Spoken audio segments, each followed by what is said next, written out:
Bro mobile upgrade చేసావు, car upgrade చేసావు, మరి ఇల్లు? బచ్చుపల్లి ఇల్లు అప్డేట్ చేసుకోవడం కష్టమేమో. అరే బ్రో, మన బాజుపల్లిలోనే మోడర్న్ అమ్యూనిటీస్ తో, state of the art facilities తో APR Group 4 BHK triplex villas తీసుకొచ్చింది. APR Praveen's Premium Triplex Villas at Hillside at Bachupalli. APR Group, నిర్ణయం మీది, నిర్మాణం మాది. Call 9100455505.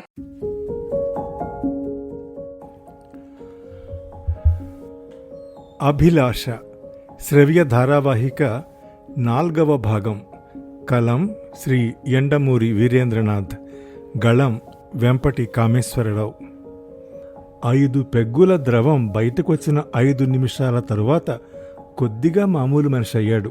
ప్రపంచం మళ్లీ ఆశాజనకంగా కనిపించసాగింది. మొహం కడుక్కుందామని వాష్ బేసిన్ కుళాయి తిప్పితే నీరు రాలేదు. అతడు అయోమయంగా చుట్టూ చూశాడు. ఎందుకో తెలీదు కానీ ఆ క్షణం అతడికి విశ్వనాథ సత్యనారాయణ గారు జ్ఞాపకం వచ్చారు.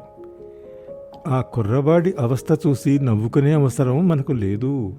మనం ఎప్పుడైనా విమానాశ్రయమునకు వెళ్ళినప్పుడు కానీ, మొదటిసారి మొదటి తరగతి రైలు ఎక్కినప్పుడు కానీ ఈ విధంగానే అవస్థ పడెదము. అవస్థ అనగా అది చాలా విధములు. కొన్ని అవస్థలు నీళ్లు లేకపోతే ఎలా అనుకుంటూ చుట్టూ చూసిన చిరంజీవి అది బాత్రూమా బెడ్రూమా అని అనుమానపడ్డాడు. గోడలన్నీ మొజాయిక్ మెరుపుతో అద్దంలా ఉన్నాయి. బాత్ టబ్ పచ్చగా మెరుస్తోంది. దాని పక్కనే వేసిన ప్లాస్టిక్ పాలిథిన్ కర్టెను అందంగా తెల్లగా ఉంది. ఒక రకమైన మత్తైన వాసన గదంతా వ్యాపించి ఉంది. సినిమాల్లో తప్ప అతడు ఎప్పుడూ అలాంటి బాత్రూమ్ చూడలేదు. అంతలో అతడికి కర్తవ్యం గుర్తొచ్చింది. నీళ్లు. అతడు తల కిందకి వంచి నీటి పంపు చూశాడు. చిన్నతనంలో గొట్టం దగ్గర ఉన్న చిన్న చక్రం తిప్పితే నీరు ధారగా పడటం గుర్తొచ్చింది. అలాంటి చక్రం కోసం చూశాడు. అదృష్టవశాత్తు అది వాష్ బేసిన్ కింద కనబడింది. జాగ్రత్తగా దాన్ని కిందకు వంగి నెమ్మదిగా దాన్ని తిప్పాడు. అంతే. బాత్ టబ్ కొక్కానికి పెట్టి ఉన్న గొట్టపు షవర్లోంచి, పైన కప్పు దగ్గరున్న షవర్లోంచి, వాష్ బేసిన్ కుళాయిలోంచి శత్రు సైనికులు పెద్దగా అరుచుకుంటూ చుట్టుముట్టినట్టు ఒక్కసారిగా నీటి ధార అతన్ని అన్ని వైపుల నుంచి తడిపేసింది. అతడు మొదటిసారి వేసిన గంతుకి పై బేసిను తలని సుతారంగా ముద్దు పెట్టుకుంది. రెండో గెంతులో కాలు పక్కకి జరిగింది. ఒక కాలు కుడికి, ఇంకో కాలు ఎడమకి ఒకే వేగంతో ప్రయాణం చేయడంతో గరిమ నాభి నేలకి దగ్గరయింది. ఈ లోపల నీళ్లాగిపోయాయి. కానీ ఇంకా చప్పుడు వస్తూనే ఉండటంతో అతడు కొద్దిగా కంగారు పడి తన వంటివైపు చూసుకున్నాడు. తన కోటే ఒక నీటి రిజర్వాయర్గా మారిందని గుర్తించాడు. జేబులోంచి నీరు ధారాపాతంగా కారుతోంది. అంతలో అద్దంలో ఎవరినో చూసి చప్పున వెనుతిరిగాడు. ఎవరూ లేరు. అయోమయంగా అద్దంలో తిరిగి చూసి ఆ ఆగంతకుడు తనేనని, తన రూపం మారిపోయిందని గ్రహించాడు. వెంటనే తువ్వాలు అవసరం గుర్తొచ్చి అతడు ముందు గదిలోకి వస్తుంటే బయట అడుగుల చప్పుడు వినబడింది. చప్పున బీరువా వెనక్కి వెళ్ళాడు. వచ్చిన అమ్మాయి సన్నగా హమ్ చేస్తూ డ్రెస్సింగ్ టేబుల్ ముందు కూర్చుని దూమెరుగ్గా బుగ్గలకి పౌడర్ రాసుకుంటోంది. ఈ తర్వాత చిన్న జర్క్తో స్టూల్ మీద నుంచి లేచి చేతులు మెడ వెనక్కి పోనిచ్చి బటన్ విప్పుతూ బీరువా దగ్గరకు వచ్చింది. మరో క్షణం తను అలాగే నిలబడి ఉంటే తడిసిన కోటుతో పాటు తలని ఉతకటం ఖాయమని ఆంజనేయ దండకం ఆఖరిసారి చదువుకుని ధైర్యంగా అడుగు ముందు వేసి హలో అన్నాడు. కెవ్వున కేక పెట్టాలన్న ధ్యాస కూడా లేకుండా ఆ అమ్మాయి షాక్ తగిలినట్టు అవాకైపోయింది. కలో నిజమో అర్థం కాలేదు. ఎదుటి మనిషి ఆకారం కూడా అలాగే ఉంది. నుదుటి మీదకి పాయలు కట్టిన జుట్టులోంచి కారుతున్న నీటి ధార. బ్రౌన్ కోటు తడిసి కాఫీ రంగుకు మారింది. ఎర్రటి టై కోటు బయటకు వచ్చి జేబు పక్కకు అతుక్కుపోయింది. నిలబడ్డ చోట కార్పెట్ చిన్న మడుగులా తయారైంది. నేనిలా మీ బెడ్రూమ్, అదే మీ గదిలోకి రావటం, అదే ఆ దృక్పథం నాకు కలగటం, అంటే బాత్రూమ్ నీళ్లు అవి కావాల్సి రావటం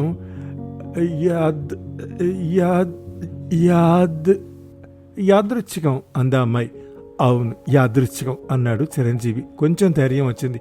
హలో, నా పేరు Chiranjeevi, BA LLB, Osmania university, CKP. ఆమె కళ్ళల్లోంచి విస్మయం పూర్తిగా తొలగిపోలేదు. అదే స్వరంతో, నా పేరు అర్చన, మెడిసిన్ అయిపోయింది అంకుల్, నాకు అంకుల్, అదే ఐ మీన్ నేను అంకుల్కి నేను తడబడింది. మేనకోడలు అన్నాడు చిరంజీవి. అక్కడ ఆ సంభాషణ అలా జరుగుతుంటే క్రింద హాల్లో సర్వోత్తమరావు ఉపన్యాసం చివరి దశకు వచ్చింది. కాబట్టి ఫ్రెండ్స్, ఈ ఉరి శిక్షకి వ్యతిరేకత అన్నది ఉద్యమంలా సాగాలి. పార్లమెంటులో ఇది చర్చనీయాంశం కావాలి. సభ్యులు మనవైపే ఓటు వేసి రాజ్యాంగాన్ని మార్చాలి. మిమ్మల్ని ఈరోజు ఇక్కడికి పిలవడానికి కారణం అదే. నాకు కొద్దిగా చేయూతనివ్వండి, అంతే నీ కోరేది. షూర్, తప్పకుండా. లాంటి పదాలు ప్రతి వారి నోటి వెంట వచ్చాయి. ప్రకాష్ లేచి వరండాలోంచి పైకి బయలుదేరాడు. అర్చన అక్కడి నుంచి అంతకుముందే వెళ్ళిపోవటం అతను గమనించాడు. మామయ్యదంతా బోరు, ఈ ఉరి సమస్యనే మెడకి ఉరిలా వేసుకున్నాడు అంటోంది పైన అర్చన. చిరంజీవి వణుకుతూ, అంత మాట అనకండి అన్నాడు ఆవేశంతో. అయితే వణుకు ఆవేశం వల్ల వచ్చింది కాదు, చలి వల్ల వచ్చింది.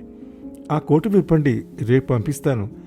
మనసులో అమ్మో 8 రూపాయలు అనుకున్నాడు. పైకి మాత్రం నవ్వి పర్వాలేదులేండి అన్నాడు. ఈ లోపున వరండాలో అడుగుల చప్పుడు వినిపించింది. అప్రయత్నంగా బీరువా వెనక్కి వెళ్ళాడు. వచ్చింది ప్రకాష్. గుమ్మం దగ్గర నిలబడి, ఏ మధ్యలో వచ్చేసావు అన్నాడు. అతడు ఆమెను ఏకవచనంలో సంబోధించటం చిరంజీవి గమనించాడు. ఏం లేదు, కొద్దిగా తలనొప్పిగా ఉంటేను. తలనొప్ప? ఏదైనా ఇంజెక్షన్? తలనొప్పిగా ఇంజెక్షన్ ఏమిటి డాక్టర్ ప్రకాష్, మీరు మరీనో అంది అర్చన బలవంతంగా నవ్వి. ప్రకాష్ గుమ్మం దగ్గర నుంచి కదలలేదు. ఇదేమిటి తివాచీ తెరిసింది అన్నాడు. బీరువా పక్కన నిలబడ్డ చిరంజీవి పక్కలో బాంబు పడ్డట్టు ఉలికిపడ్డాడు. అర్చన మాత్రం కదలలేదు. కళ్ళు తిప్పి కొద్దిగా తివాచీని చూసి వెంటనే తల తిప్పి, ఈ రాత్రి దాని గురించి మనం చర్చించటం అంత అవసరమా ప్రకాష్ అంది స్వచ్ఛమైన ఇంగ్లీష్లో. ఆమె అలా సూటిగా అడిగేసరికి ప్రకాష్ తడబడి, వెళ్ళొస్తాను అన్నాడు. మంచిది. ఆమె అతన్ని అలా నిలబెట్టి కమాండ్తో హ్యాండిల్ చేయటం చిరంజీవికి తల మునకలయ్యేటంత ఆశ్చర్యంగా ఉంది. అయితే అతడికి తెలియని విషయం ఏమిటంటే, అర్చన పైకి మామూలుగా కనపడే అల్లరమ్మాయే గాని తరచి చూస్తే చాలా లోతైంది. ఆ మాటకొస్తే ఆ ఇంట్లో ఉన్న 3 నౌకర్లతో సహా చివరికి ఆ ప్రసిద్ధికెక్కిన లాయర్తో సహా అందరూ ఆమె అంటే భయపడతారు. ఆమె గురించి ఏమీ తెలియదు కాబట్టే చిరంజీవి అలా ఆమె బెడ్రూమ్లో తివాచీని దారుణంగా తడపగలిగాడు.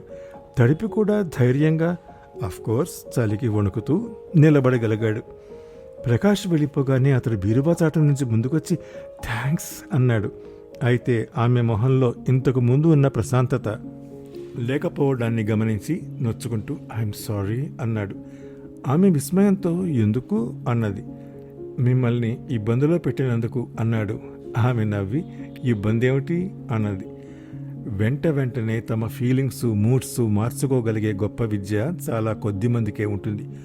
ఆమె మామూలుగా నవ్వేయటం చూసి అతడు సంతృప్తుడై, మీరు బాగున్నారండి అన్నాడు అమాయకంగా, సిన్సియర్గా.